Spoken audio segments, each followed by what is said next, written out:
Hello sir, hello everyone. I am Ivan K. Lawrence Pilaes. I am the first presenter of our inventory management system and ako mag-explain sa ang amon nga customer UI. First is mag-login.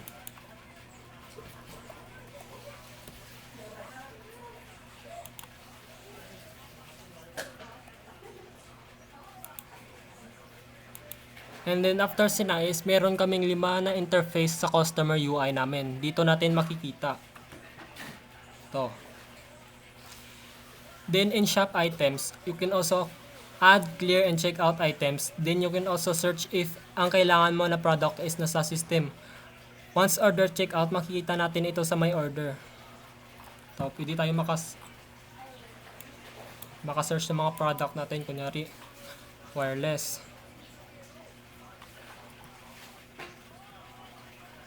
Yan. Pwede tayo maka-add to cart.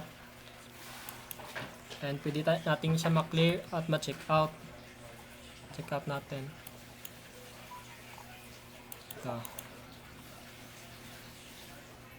And after matapos ang order is maggawas ni siya sa imong recent orders.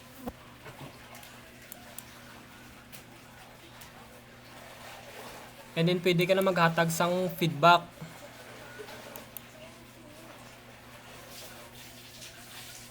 Yan. Lagay natin. Good job. 5 star.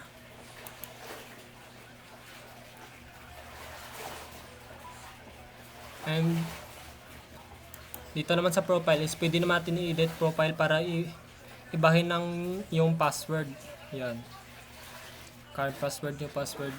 Confirm new password. Then log out, yun lamang po. Salamat.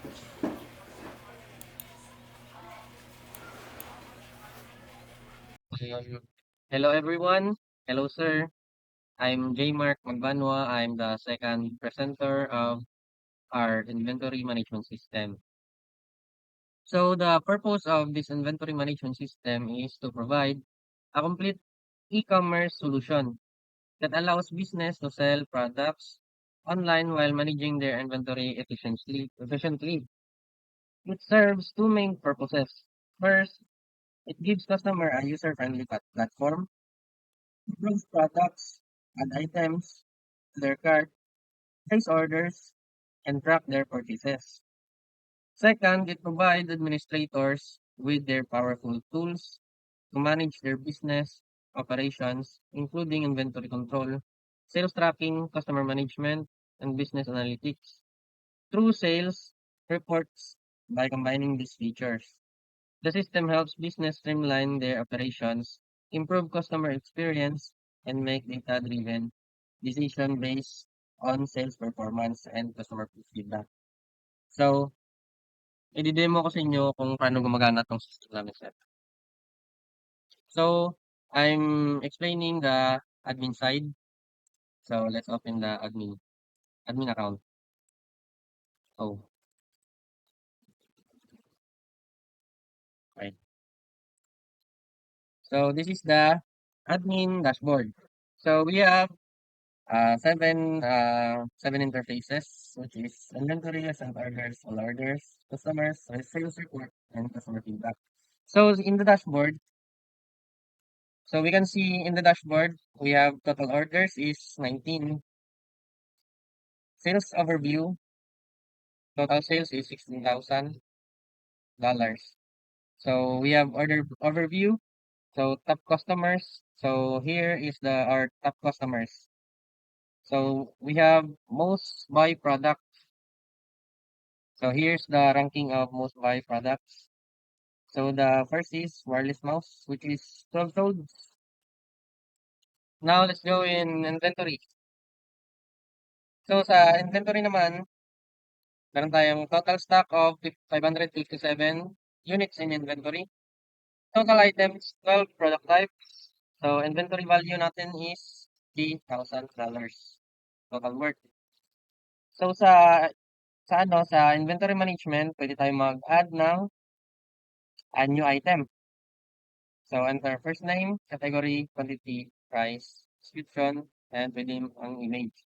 So, ito ang mga existing products natin. So, dito ay dito sa manage history, pwede natin i-edit ang mga products natin na kahit existing na. Pwede natin siyang palitan ng pangalan, category, quantity, price, and description. Pwede rin yung image niya. So, in the recent orders, dito natin makikita yung mga natapos na mga orders, completed orders na. Ito yung mga complete orders na, natapos na. So, dito sa all orders is, dito natin makikita yung mga order na bago pa lang yung process, ipa-process pa lang ng mga orders. Kaya ganito, i-demo natin yan. So, open natin yung customer account. Name, or cards is, ito.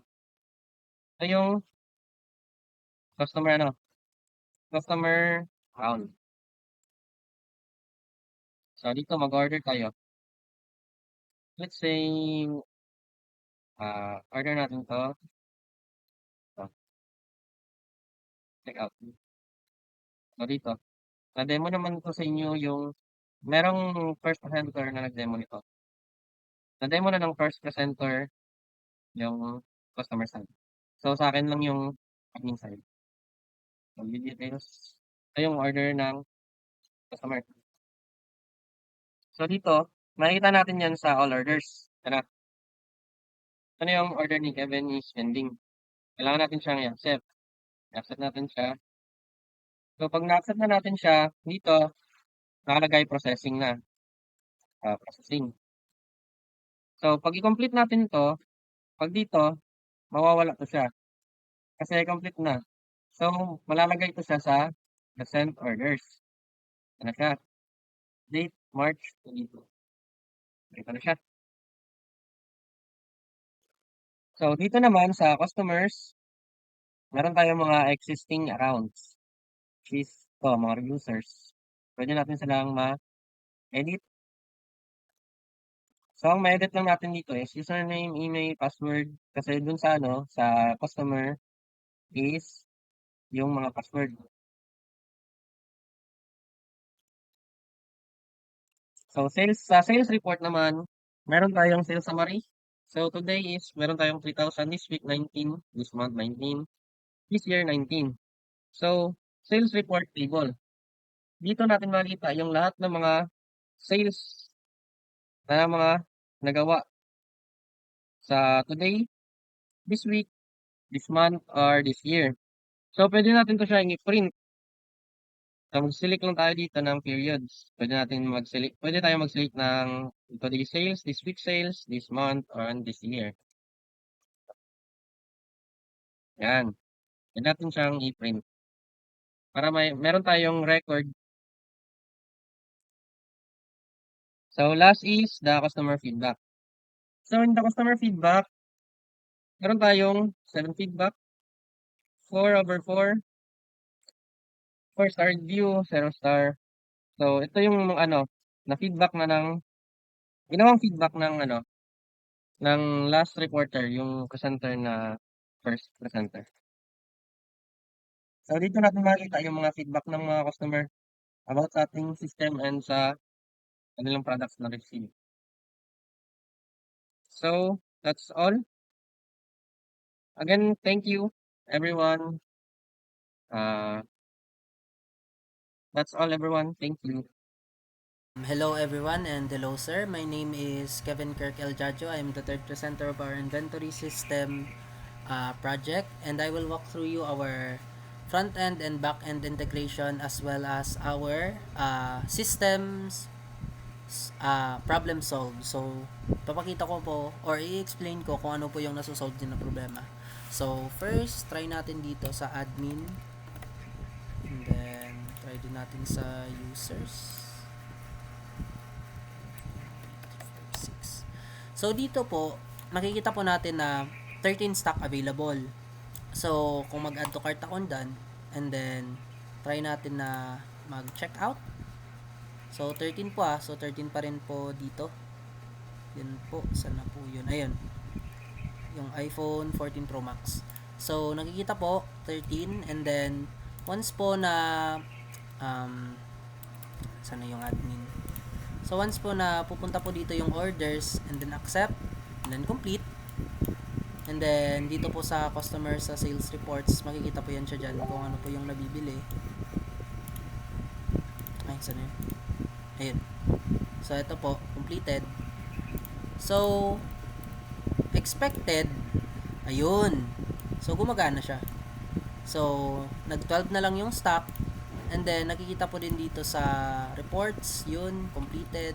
And then, nakikita po yun siya dito sa inventory na yung stock is 12. So, our integration is working properly. So, nakikita po natin na working properly yung code. So, for the explanation kung paano po nakakatulong, so, sa web inventory system kasi, through online, is nagiging efficient po yung work ng tao kasi, syempre, mas mabilis na makita yung mga stock, and then, mas yung records kasi di naman po pwede yan siya maalis or magbago kung di naman talaga na gagalaw sa admin.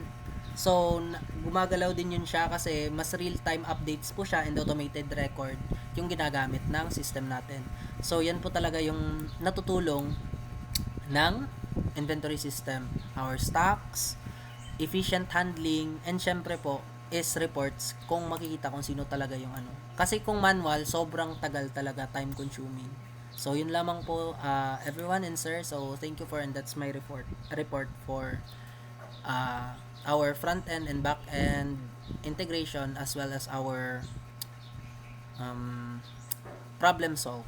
Thank you.